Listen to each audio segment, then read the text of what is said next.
Mabuhay Pilipinas! Maligayang pagbabalik dito sa aking channel, pero kung bago ka lang, pasuyo ng like and subscribe. Salamat agad. Ngayong hapon at gabi ng Linggo, September 22, 2024, kabayan, update lamang po tayo sa ating panahon. Pero bago yan kabayan, alam mo ba na ngayon po ang Happy Equinox Day, na kung saan ito po yung araw na eksakto po na parehas ang haba ng araw o ng umaga at ng gabi. So eksakto po 12 hours po. At pagkatapos po nito ngayong araw na to, kinabukasan po asahan na po natin dito sa atin sa bansang Pilipinas, mas mahaba na po ang gabi kaysa sa umaga. So Happy Equinox Day po sa atin ngayong araw ng Linggo. Mga kababayan, patuloy pa rin po nating asahan ang pagkakaroon po ng epekto ng southwest monsoon o hanging habagat dito po sa extreme northern Luzon. Kaya ngayong hapon at gabi, asahan po natin ang pagkakaroon po ng partly cloudy to cloudy skies with isolated rain showers and thunderstorm dito po sa may Ilocos Norte at Ilocos Sur. Ang nakakaapekto po uli dyan ay ito pong habagat. So posible pong magkaroon ng mga biglaang pagbaha and landslide, lalo na po kung magiging malakas po ang pag-ulan. Samantalang kasabay naman po nito, narito rin po ang epekto ng easterlies. Ito po yung mainit na hangin mula sa karagatang Pasipiko at nagdadala rin po ng pag-ulan, lalo na po sa hapon at sa gabi.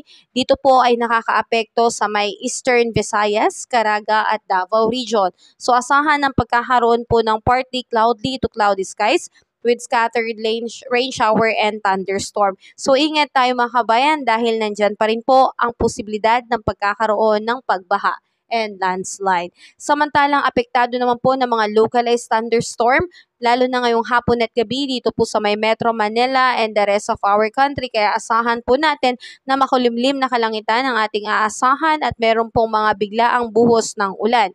At may kasama pong kulog at kidlat. So ingat tayo kabayan, lalo na po sa mga bahaing lugar, nandyan po ang posibilidad na makaranas po tayo ng pagbaha at ganoon din po sa mga mountainous areas, posible po ang pagkakaroon ng mga biglaang landslide po. So ingat tayo dyan kabayan. At ngayon kabayan, meron po tayong storm break na kung saan wala po munang bagyo o LPA na mabubuo sa loob ng Philippine Area of Responsibility hanggang matapos ang buwan ng Setyembre. Kaya storm break po muna tayo. Ang tanging nakakaapekto po sa ngayon ay ito pong southwest monsoon at easterlies. At paparating na rin po ang epekto ng hanging hamihan na magdadala ng malamig na hangin. So mararamdaman po talaga natin ang paparating at nalalapit ng Kapaskuhan.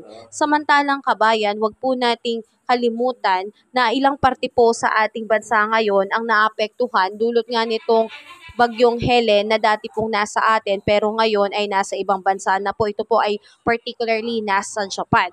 So ipanalangin po natin ang ating mga kababayan dito po sa Japan dahil nagdulot po ng malawakang pagbaha ang naranasan dahil sa matinding buhos ng ulan dala po ng frontal system sa Wahima City, Ishikawa Prefecture sa Japan noong Sabado lamang at tinatayang nasa 5,000 kabahayan ang nawalan ng kuryente at nasa 12 ilog naman po ang umapaw na nagdulot po ng pagbaha at inaasahan po na ito po ay magpapatuloy na makakaranas po ng malakas na pagulan sa nasabing lugar ngayong araw dahil sa pagdaan po nitong bagyong Pulasan na dati pong bagyong Helen. So ipanalangin natin ang kaligtasan ng mga mamamayan sa Japan, lalo na po ng ating mga kababayan. So ingat tayo kabayan, have a safe day po sa lahat. God bless po. Kabayan, kung nakatulong sa iyo ang video na to, huwag mo namang kalimutang mag-like and subscribe at pasuyo na rin po, pahit na rin po ng notification bell para updated ka sa mga susunod ko pang weather update. Muli, maraming salamat, ingat, God bless po kabayan.